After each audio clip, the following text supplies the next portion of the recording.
Drax. Thank you, Madam Deputy Speaker. I totally sympathise with the front bench, and I have huge respect for the Treasury Minister who's sitting in his seat. But I am concerned as a Conservative at the direction of travel. Taxes are at the highest for, as we've heard, 60, 70 years. This under a Conservative government. And for me, and I think for many of us, and around the country too, the alarm bells are ringing. And I don't like being bounced into this decision, and I think someone mentioned sleepless nights. Well, we won't have any because the decision is being made tonight, only after 48 hours. Earlier, being told all about it. And we still need to hear a lot more from the government about how this is all going to work. The Honourable Member for Wickham, my honourable friend Wickham, talked about the lack of money, the continual demand as our population gets older and the demands on the public sector increase. He's absolutely right. We cannot go on just spending the taxpayers' money willy-nilly. This is not our money.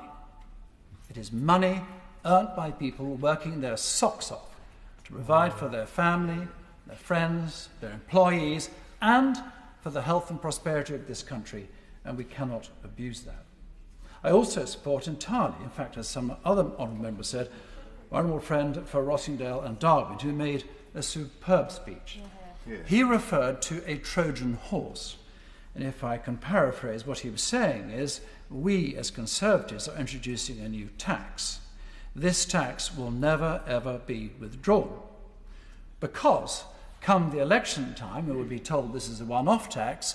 We'll say, OK, remember everybody, that was a one-off tax. It's now going. Billions of pounds are being withdrawn from the National Health Service. Well, I think I can see where the opposition will go with that, and I can see what will appear on the opposition literature in 2024.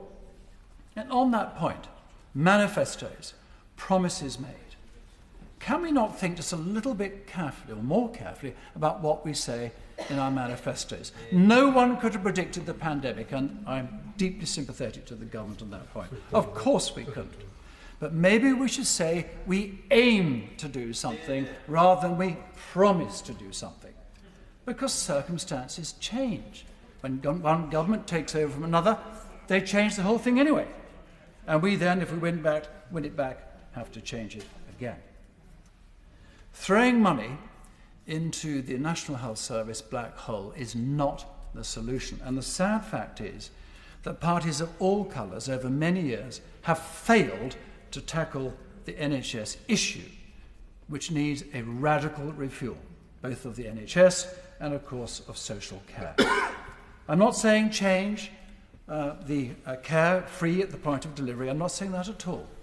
What I am saying is there is plenty of room for reform, and all those I've spoken to, most of whom I've spoken to, who work in it, absolutely agree.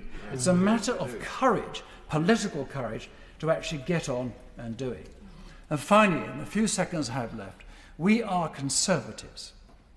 A pandemic, appalling though it is, creates opportunities. Where is the vision of this Singapore-style, low-tax economy attracting the world's best to this country to generate the wealth and prosperity that we need? And to generate the revenue we need, we lower taxes. That is proven.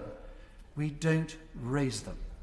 Because if we do, all we do is damage our economy, and we have less money to spend on the things we need, like social care and the NHS. Tom Hunt. Thank you very much, Madam Deputy Speaker. I think there's a few. One